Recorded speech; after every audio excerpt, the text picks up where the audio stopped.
fazer o máximo para consertar o estrago desses últimos 50 anos e tentar recolocar a economia brasileira nos trilhos. Então, parabenizo e agradeço a sua presença aqui e agradeço o nosso presidente. Obrigado, deputado Raul. Estou aqui substituindo o presidente, Hildo Rocha, porque, paralelamente, temos os encaminhamentos lá de plenário. Eu estou inscrito, eu vou, então, mesmo me mantendo na presidência, aproveitar, tá, Marco Antônio? Então, geralmente, se lê abordagens que dizem assim, nas últimas décadas, particularmente a partir dos anos meados de 80, nós tínhamos em torno de 25% do PIB e alcançamos 35%, 36% da carga tributária em relação ao PIB, né? Então, há uma análise também que diz, bem, isso tem prejudicado o crescimento porque inviabiliza, por ser uma carga tributária muito alta, inviabiliza o aumento de produtividade, ou reduz a produtividade, né? Solução, reforma tributária, que nunca sai, e reforma previdenciária, como elementos necessários para combater o desequilíbrio fiscal, né? Então, em geral, tem sido uma síntese assim que acaba, em alguma medida, sendo parte de um diagnóstico com muitos elementos de consenso. Qual é o problema? O esforço do deputado Raul merece assim, todo o reconhecimento. E uma característica importante é a questão da simplificação do sistema. Qual é a preocupação que, dentro da bancada do PSOL e nos debates que eu tenho participado, tem vindo à tona? O deputado Raul acaba de responder, talvez dialogando com o nosso querido Marco Antônio. Ao simplificar, nós sempre corremos risco de afetar duas dimensões importantes. Uma, o pacto federativo. Outra, a questão da previdência, da seguridade social, né? Então, quando 88, pós-88, se a gente lembra dos prefeitos daquela época, vou lembrar aqui da Erundina e do Olívio Dutra, porque eu era do PT. Então, e depois fui eleito prefeito, aí quando eu fui eleito a gente já falava, poxa, esses prefeitos citados por mim administravam 19% dos impostos das receitas federais. Quando eu fui já na geração eleita em 96, a Erundina foi 89, aí nós já estávamos com em torno de 13%, às vezes aumentando para mais ou para menos. E hoje não está muito diferente, porque houve a municipalização de muitos serviços e, ao mesmo tempo, uma reconcentração de renda na esfera central da União, não é? Vários mecanismos contribuíram para isso, né? Por um lado, uma concentração direta. Por exemplo, com a criação de impostos ou outras formas de contribuição que interferiam, em alguma medida, na autonomia dos municípios, né? Mesmo medidas que depois foram aperfeiçoadas, e como o Fundeb, iniciou como Fundef. E eu avaliava, como educador e àquela altura prefeito, o sonho da municipalização como sinônimo de fortalecimento do poder local, baseado naquela tese de que é onde a vida concretamente se realiza, mas, a rigor, o que se observava era uma interferência real e com instrumento normativo, já determinando que dos 25% do Estado e os outros 25% dos municípios que, obrigatoriamente, dos recursos tributários teriam que ser aplicado em ensino, e os 18% da União, isso passaria, 60% disso, ou seja, 15 pontos percentuais dos 25, obrigatoriamente comporia o fundo. Só que, além de interferir diretamente nesse aspecto da autonomia, tinha um outro problema mais grave ainda, que era a autonomia política mesmo, sobre as políticas, inclusive, de educação.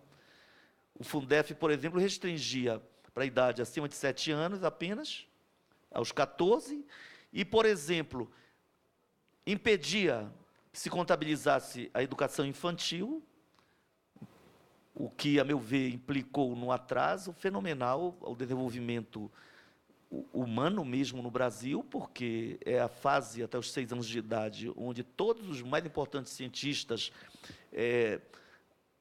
defendem a tese de que o desenvolvimento integral de uma pessoa humana no aspecto cognitivo, na sociabilidade, na dimensão psicossocial, elas são potencializadas até os 6 anos. Então, uma criança que começa a estudar muito tarde, ela terá muitos problemas, não é? Então, a verdade é que houve uma reconcentração nas mãos da União. Então, como, digamos, retomar esse debate do Pacto Federativo e como restabelecer, em alguma medida, um poder mais protagônico das demais esferas, particularmente as esferas municipais, né? Então, essa é uma questão que eu faria assim. O outro elemento, quando se trata da simplificação, deputado Raul, uma preocupação, que Vossa Excelência respondeu, é o sistema de seguridade social. O verdadeiro temor, na sua proposta, eu sei que tem um grau de seriedade enorme, e não haveria redução, propriamente, daquilo que, em tese, seria disponibilizado para a seguridade em geral, saúde, assistência e previdência. Mas, quando você coloca num bolo só, o risco, digamos, de o Poder Executivo utilizar esses recursos sem autorização do Parlamento para, digamos, os serviços, por exemplo, financeiros, se torna maior. Ou para benefícios fiscais com aquilo que seria, em tese, o financiamento das políticas de seguridade. Essa é uma preocupação que eu acho que nós temos que nos esforçar para resolver.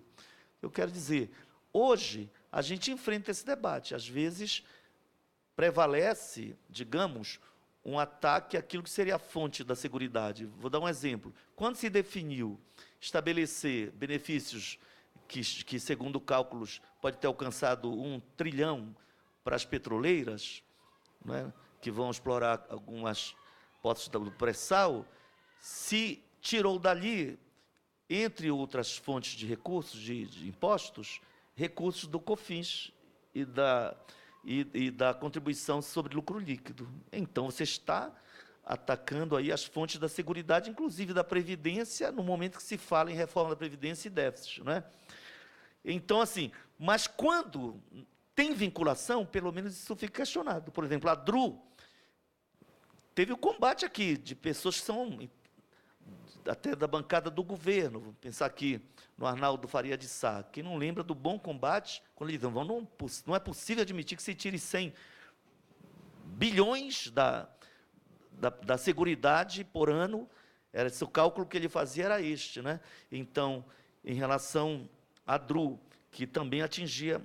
Mas, é claro, eu estou sendo talvez contraditório, que, mesmo reconhecendo que há fontes específicas criadas pelos constituintes para a seguridade, eu mesmo estou dizendo que elas também acabam sendo direcionadas para outros usos que não propriamente da seguridade, inclusive para os serviços assim, da dívida pública, né?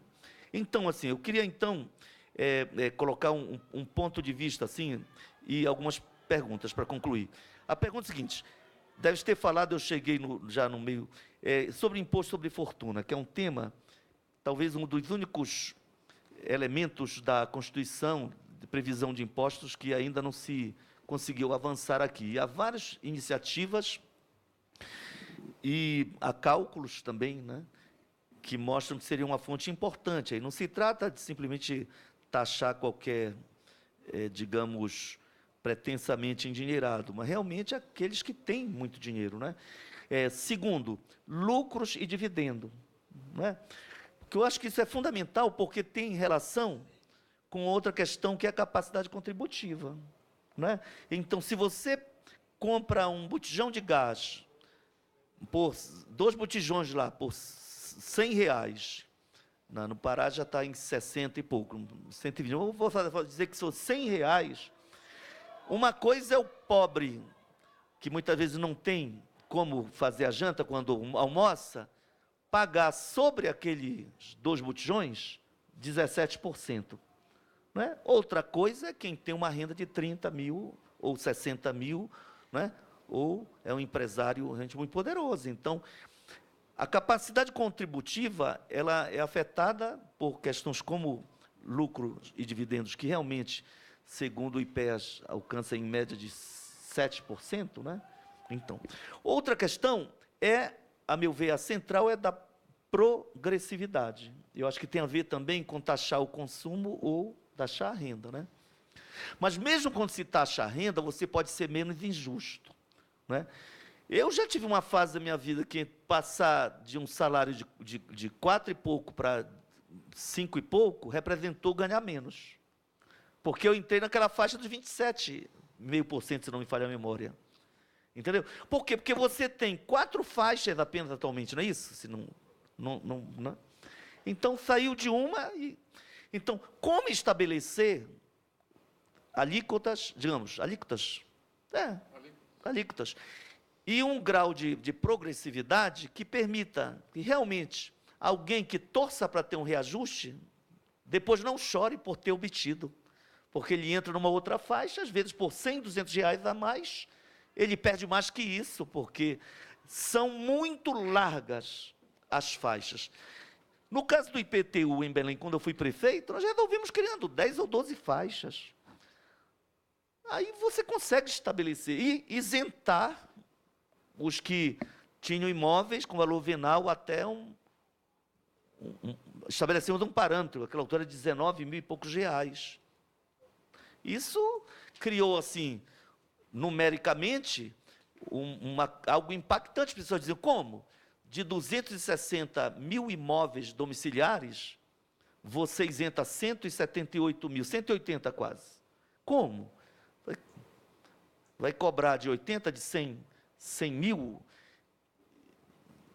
cerca de 180 isentos, mas você economiza com ações fiscais, com procuradores, é tanta burocracia que você elimina e faz justiça fiscal, porque o pobre não pode pagar. E eu espero que ele daqui a pouco possa, quando ele tiver infraestrutura no bairro e tiver melhorado a sua casa, porque conseguiu melhores condições de vida. Então, são essas, eu acho que é uma questão, a meu ver, muito importante, essa questão da progressividade. Eu sei que num debate aqui no parlamento, o deputado Raul, que é um deputado do PSDB, né, um tempo atrás, falava-se muito que os tucanos viviam em cima do muro, não era? E não é bem assim, né? Mas, assim, esse simbolismo apenas para dizer, o poder de conciliação é fundamental numa casa parlamentar, não é isso? Pegar os extremos, porque aqui não vai passar aquilo que for muito no extremo, é verdade. Por outro lado, só um governo com muita força política, muita força popular, e eu só encontrei na história recente o Lula, e não aproveitou essa oportunidade, para ter autoridade para comandar realmente uma grande reforma tributária de caráter progressivo e não regressivo. Mas, né? E, por fim, tem uma questão que eu sei que é cara ao deputado Raul, mas é a questão da Lei Candir. Eu, como cidadão paraense, olha, ver, por exemplo, o estado do Amazonas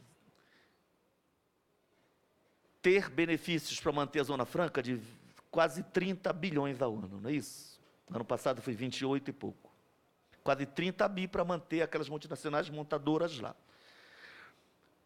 E ver o Pará, que no máximo exporta o cabo de alumínio, ou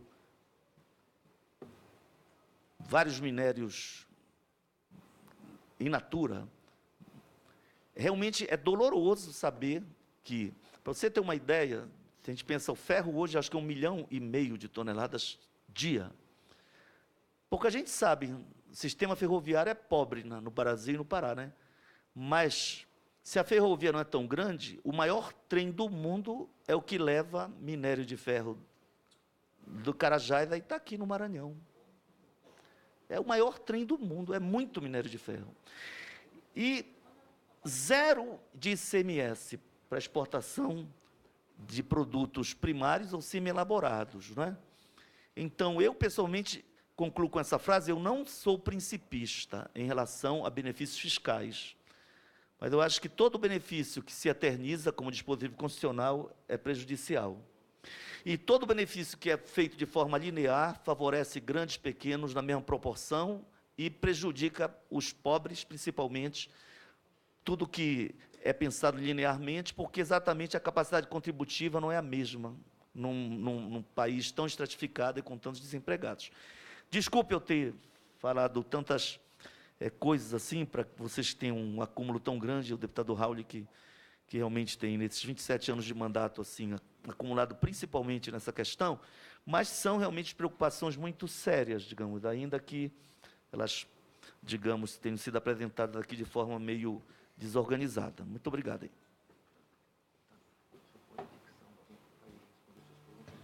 Oi. Tá. Tá ligado? Aí, Já é que a assessoria está dizendo, na verdade, você teria, a não ser que o relator tenha algum questionamento novo, mas teria um tempo assim que a gente pode ser flexível para, digamos, concluir e fazer essas considerações, tá bom? Agradeço pelo Quanto tempo. tempo tu diz? 5, 10 minutos, tá bom? Sem problema. Vou ser bem breve. Eu